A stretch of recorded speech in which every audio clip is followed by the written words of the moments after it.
பெரியவா சரணம். இன்னைக்கு ஏப்ரல் 19 பெரியவா அங்கே இருக்கா. இன்னைக்கு தலைப்பு மாயாசக்தி. ஒரு செயலும் இல்லாமல் தன்னைத்தானே அனுபவித்துக் கொண்டிருக்கும் பிரம்மத்தையே சிவன் சிவம் என்று சொல்கிறோம்.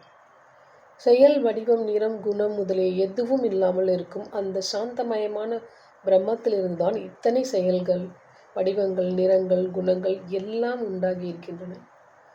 ஒரே பிரம்மம் மாயாசக்தியால் இத்தனை உருவங்களும் குணங்களும் உள்ள பிரபஞ்சங்களாகவும் ஜீவராசிகளாகவும் தோன்றியிருக்கிறது. ஒன்றான பிரம்மத்தையே பலவான பிரபஞ்சமாக காட்டும் அந்த மாயாசக்தியை தான் அம்பாள் அம்பாள் என்று சொல்கிறோம். இந்த சக்தியால் தான் நாம் எல்லாம் தோன்றியிருக்கிறோம்.